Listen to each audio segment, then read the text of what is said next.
Loveland Public Library is happy to present the following class recording footage as a part of our mission to empower patrons and improve digital literacy.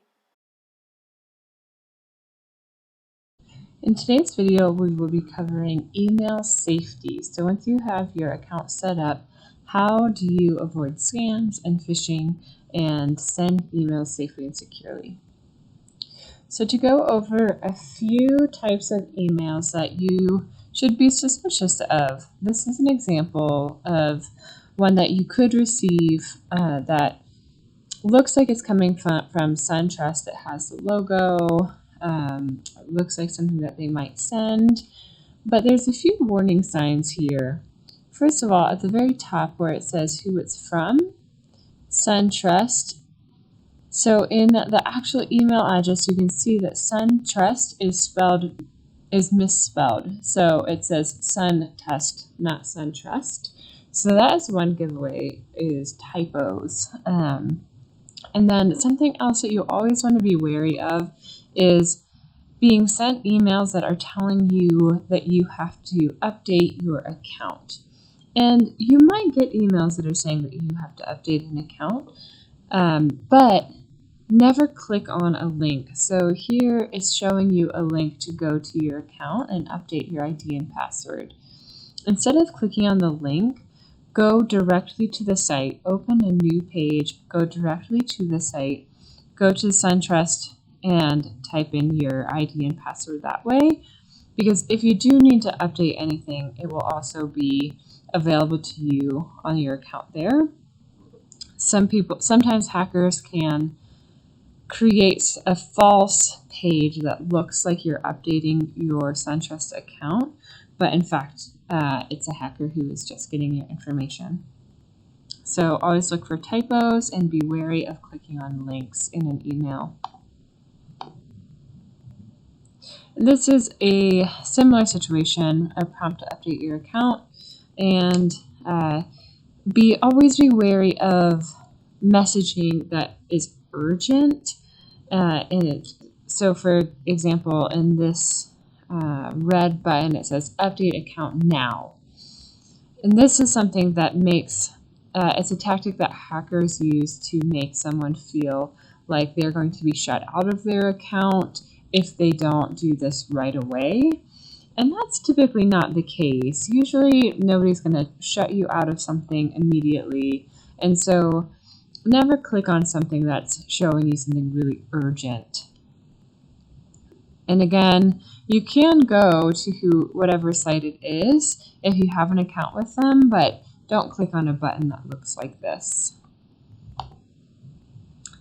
So this is an example of, if you get an email from Wells Fargo saying that you need to update your account and you click on a link within that email, it could take you to something that looks like this. And it looks like it could be legitimate because there's a Wells Fargo logo up in the top, but hackers can pretty easily use logos and make something look like it is legitimate when it's not. So you never want to click on a link if you're taken to a page that looks like this, that is requiring you to put in username, password, social security, essentially all of your most sensitive information.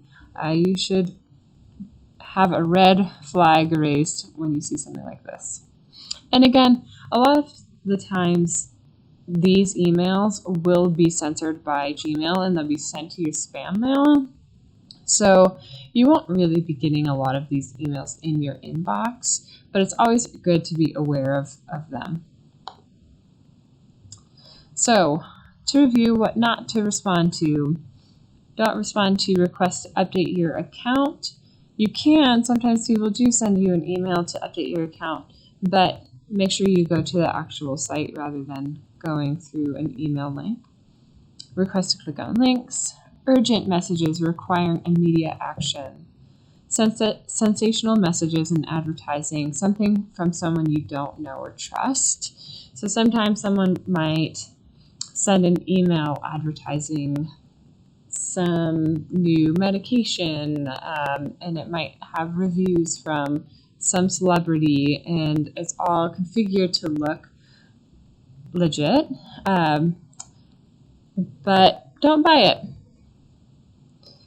And don't respond to requests for money to be transferred. If there's a request for money and it looks like it's from somebody that you know, make sure you contact that person to make sure that they actually sent that request. And what not to send in an email. Don't share credit card numbers, account details, social security numbers, and any other sensitive information. And this is less concerning that it will be intercepted in transit, but in an off chance that your email account could be hacked or the person that you're sending the email to, their account could be hacked. You don't want there to be a trail anywhere where there is all of this information, your personal information, that a hacker could access somehow. So it's better to just not include any of these numbers over an email.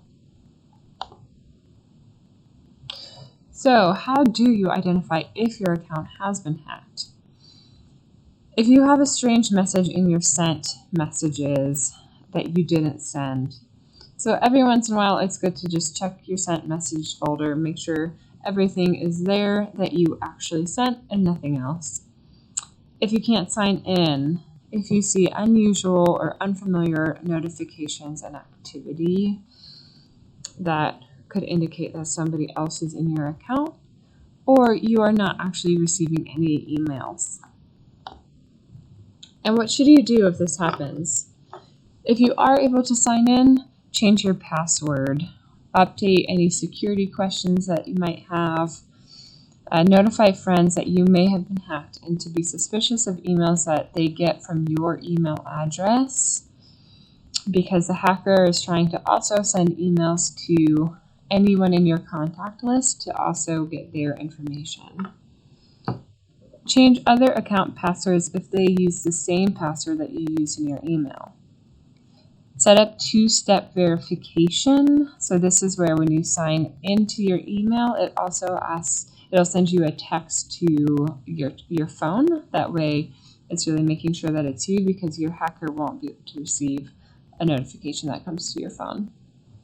And if you're concerned that they might be able to access bank information, contact your bank. If you can't sign into your email, you'll have to contact your email provider.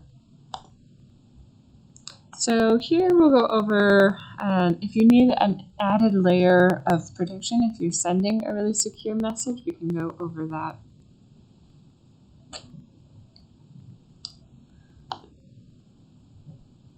So here we're going to compose an email, and I will show you. So we'll go to compose over here, this button in the top right corner, and we have our new message. So I will send a message to my work email with a little brief message. Hello there. So if I am sending personal information and I need to make sure that nobody accesses this number, I can go to this little lock and clock icon down here. It says turn confidential mode on or off. So you can click on that and it'll give you a few options here. So this shows you when it will expire. So this is saying that after 1 week, this email will expire. Nobody will be able to access it anymore. So you can change it to 1 day, 1 month. And so what this means is also recipients won't have the option to forward, copy, print, or download this email. So here we can choose to include an SMS passcode as well. So I'll show you what this means. So here we have content expires August 27th. And when we go to send it, it'll ask for an email. So you do need to know what the phone number of the person who you're sending this to. So in this instance, it wouldn't be your phone number, it would be theirs. That way they can get a secure code, and then once they get that, they can access the email. So I'll show you what this looks like. Say I sent it. So on the receiving end, I open this. To view this email, you must first confirm your identity. So then I have this send a passcode. It sends a code to my phone number, and then I would enter the passcode here, and then I could actually access the email. And then again, it will expire whenever the sender sent that it would expire. So if you're ever concerned about your security settings, you can always go to your account, manage your Google account, and over here you can go to security.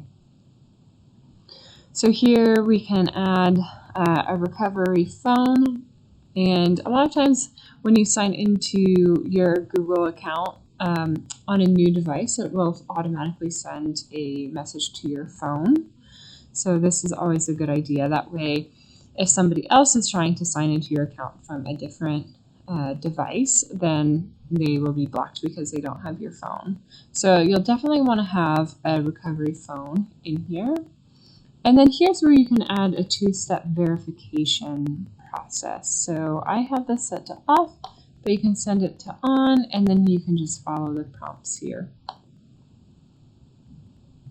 And here it shows what devices this account has been used on. So if you see something here that you don't recognize, then you might want to look into that. And that is all for today. Thanks for listening.